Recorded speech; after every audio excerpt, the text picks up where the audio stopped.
Hello everyone, I am Douglas Taylor and I did my country presentation on Ukraine. I'm going to start with a little background information on Ukraine. It is a fairly large Eastern European country with a population of 41.98 million people as of 2019.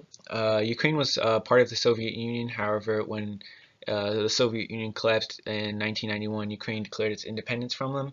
Shortly after, Ukraine is ranked 88th on the Human Development Index and is the poorest European country besides Moldova in terms of GDP per capita. Ukraine is a republic with a presidential parliamentary system of government. There's a direct election for the president, who then appoints a prime minister. This is similar to the US in terms of us electing a president who then appoints a vice president for themselves. Presidents in Ukraine serve 5-year terms and are limited to 2 consecutive terms. And pictured here on the left is the current president of Ukraine, and his name is Volodymyr Zelensky. This next slide is about the financial sector of Ukraine. So Ukraine's GDP in 2019 was 140 billion US dollars, which was ranked 59th in the world. Ukraine's GDP per capita in 2019 was only 3,659 US dollars, which was ranked 119th in the world, second worst in Europe besides Moldova. And then Ukraine's GDP by sector, there's 3 main sectors in Ukraine. Agriculture makes up about 12%.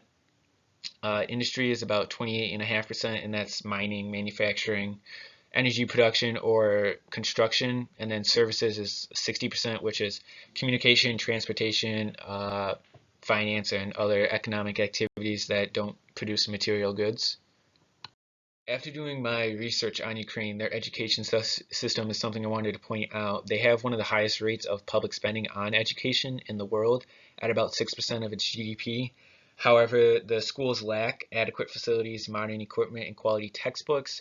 So what the schools have doesn't really match what the numbers they're stating that they spend on schooling. Also, with low-paying salaries, this leads to low morales from the teachers, which dampers the motivation and curiosity among students to learn. And then the school system is corrupt in a sense too.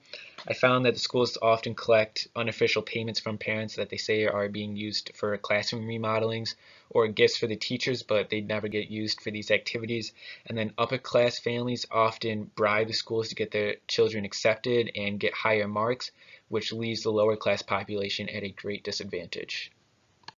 Pictured here on the left is a map of Ukraine and the surrounding countries. As you can see, it borders many countries by land and sea, giving it plenty of trading partners.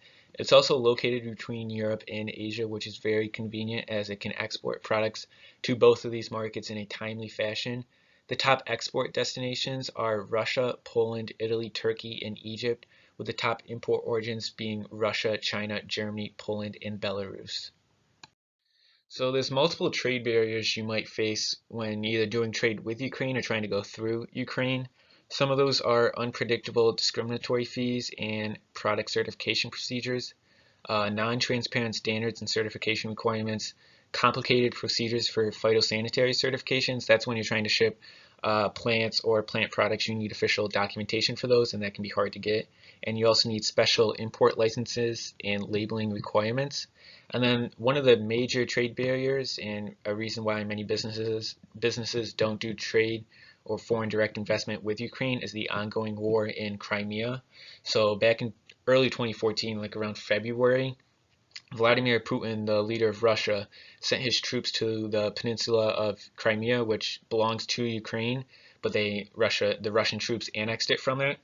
And then ever since then, there's been territorial disputes between Ukraine and Russia with who owns what.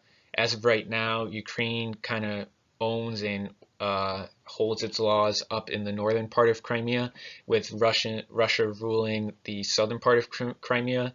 So there's always ongoing war and conflict between those two, with who rules what territories, which leads to many companies not wanting to do trade with Ukraine at all.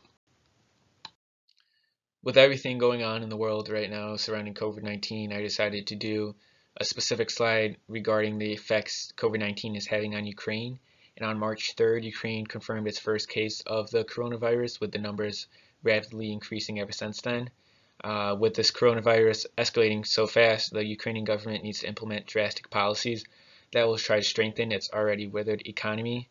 And then Dragon Capital, which is Ukraine's leading investment management company, expects Ukraine's GDP to drop by as much as 4% if the quarantine lasts up to 3 months, which would end in late May. Obviously, their quarantine is still going on right now.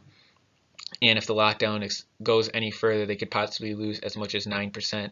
So Ukraine is getting heavily affected by the coronavirus, just like every other country out there.